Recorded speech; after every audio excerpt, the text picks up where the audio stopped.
नमस्कार। आज आनंद सूत्र में हम रमण महर्षि की उन शिक्षाओं के बारे में जानेंगे जो बेहद सरल होने के साथ साथ बहुत गहरी है, लेकिन जीवन की दिशा बदल देने की शक्ति रखती है। अगर आप भीतर शांति, स्पष्टता और अपने असली स्वरूप की खोज में हैं, तो ये यात्रा आप ही के लिए है। आइए जानते हैं गुरु की खोज, रमण महर्षि की शिक्षाओं के माध्यम से आत्म साक्षात्कार की यात्रा। कल्पना कीजिए कि आप जीवन के ऐसे मोड़ पर खड़े हैं जहां पर बहुत कुछ पाया भी है और बहुत कुछ झेला भी है, लेकिन फिर भी अंदर कोई कमी सी महसूस होती है। जैसे कुछ तो है जो अभी तक समझ में नहीं आया, मन शांत नहीं रहता और जीवन का असली उद्देश्य भी समझ नहीं आता। तो ऐसे टाइम में हम नेचुरली किसी मार्गदर्शन की ओर खिंचते हैं। मतलब हमें कोई तो चाहिए होता है जो हमें गाइड करे, सिखाए।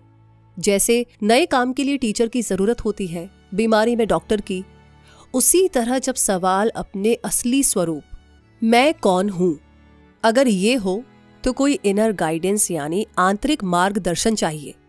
और कमाल की बात यह है कि यहीं से गुरु की खोज शुरू होती है। गुरु सिर्फ एक शिक्षक नहीं होता। रमण महर्षि कहते हैं कि गुरु साधक और उसकी अपनी दिव्यता के बीच एक जीवित पुल होता है, एक लिविंग कनेक्शन जो बाहर नहीं अंदर की ओर ले जाता है। हम अक्सर बाहरी उत्तर ढूंढते हैं, धर्म, किताबें, महान लोग, लेकिन रमण महर्षि बताते हैं कि गुरु का काम जवाब देना नहीं है। गुरु का काम है तुम्हें भीतर की ओर मोड़ देना। गुरु का सार यही है, भीतर जाओ और पहचानो कि तुम कौन हो। रमण महर्षि कहते हैं कि गुरु कोई एक व्यक्ति नहीं होता, वो एक सिद्धांत है। गुरु, भगवान और आत्मा, अंत में तीनों एक ही सत्य में विलीन हो जाते हैं। साधक शुरुआत में किसी अलग शक्ति की ओर भाव या भक्ति से चलता है, और जैसे जैसे ये भाव पनपता है, वही शक्ति गुरु के रूप में प्रकट होकर बताती है कि जो भगवान तुम बाहर खोज रहे हो वो तो तुम्हारे ही भीतर छिपा है। गुरु की सबसे बड़ी कृपा यही है, अलगाव के भ्रम को खत्म करना। अब आगे बढ़ते हैं। भौतिक शरीर से परे गुरु, मतलब ये कि आजकल दुनिया में लोग पूछते रहते हैं कि क्या फिजिकल गुरु जरूरी है। तो यहां पर रमण महर्षि कहते हैं, नहीं, गुरु शरीर से बंधा नहीं होता। गुरु का मार्गदर्शन समय और दूरी से भी परे चलता है। इनर इंट्यूशन यानी अंतर ज्ञान के माध्यम से या किसी गहरे अनुभव के माध्यम से मार्ग दिखा सकता है। गुरु के शरीर त्याग देने के बाद भी उसकी उपस्थिति उसी तरह काम करती रहती है। इस यात्रा में सत्संग, सत्य की संगति बहुत महत्वपूर्ण है। ये मन को शांत करती है और साधक को भीतर की गहराई की ओर ले जाती है। अब आगे जानते हैं कृपा के आंतरिक मार्ग के बारे में। कई लोग ग्रेस यानी अनुग्रह शब्द को पुराना मानते हैं, लेकिन रमण महर्षि इसे बहुत सरलता से समझाते हैं। कृपा वो शक्ति है जो हमारे कंट्रोल के बाहर, लेकिन हमारे कल्याण के भीतर काम करती है। जब हम सब कुछ कंट्रोल करने की कोशिश छोड़ देते हैं, तो कृपा स्वतः काम करने लगती है, जैसे कोई अनसीन सपोर्ट मिल गया हो। ग्रेस अंदर का दरवाजा खोलती है, जिससे हमारी दृष्टि बदलने लगती है। इससे पता चलता है कि इस ब्रह्मांड में कोई गहरी इंटेलिजेंस काम कर रही है। और अब जानते हैं अगले सवाल का जवाब, प्रयास से ज्यादा कृपा क्यों महत्वपूर्ण है।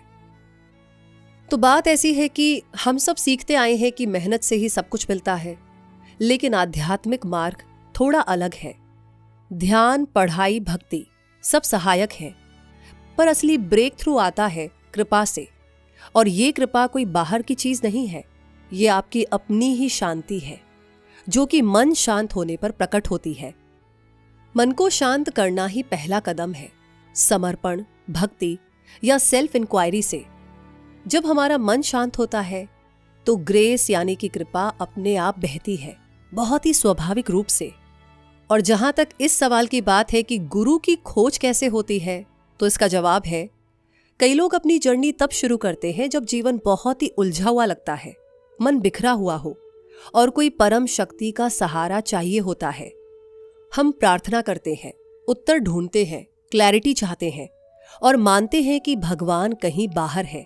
तो रमण महर्षि कहते हैं, जब साधक तैयार होता है, गुरु स्वयं प्रकट होता है। गुरु जीवन में किसी भी रूप में आ सकता है, किसी व्यक्ति, किसी पुस्तक, किसी शिक्षा या किसी इनर अनुभव के रूप में। सच्चा गुरु वही है जो आपके स्तर के अनुसार कोमलता से, सहज रूप से मार्गदर्शन करे, जैसे कोई रास्ता दिखाने वाला लाइट का सोर्स।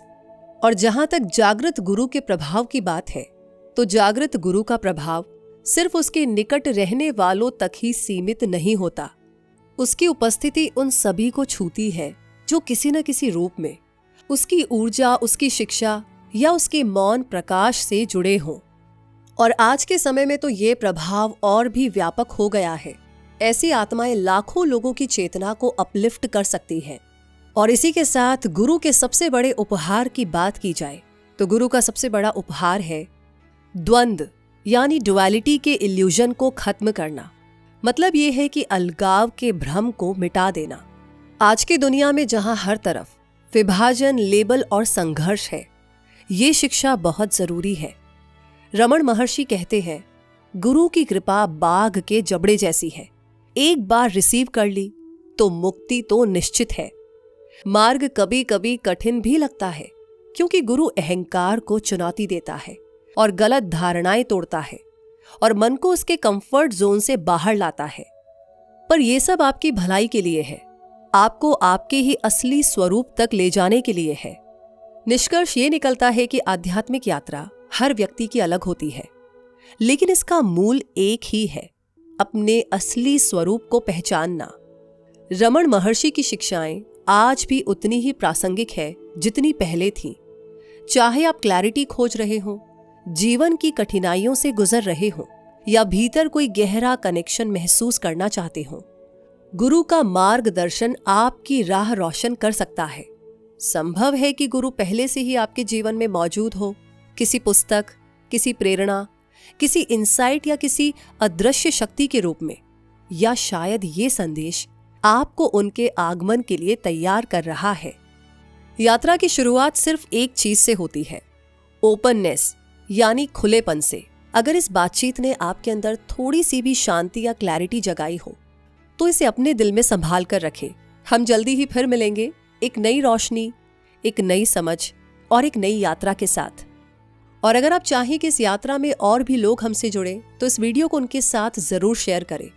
हमारे इस छोटे से आध्यात्मिक परिवार का हिस्सा बनने के लिए लाइक और सब्सक्राइब करना ना भूलें। अपना प्यार, सपोर्ट और सजेशंस हमेशा भेजते रहें, ये हमारे लिए बहुत कीमती है। धन्यवाद। शांत रहिए, जागरूक रहिए और अपने भीतर बसे अनंत को महसूस करते रहिए, क्योंकि यही तो है परम आनंद का सूत्र।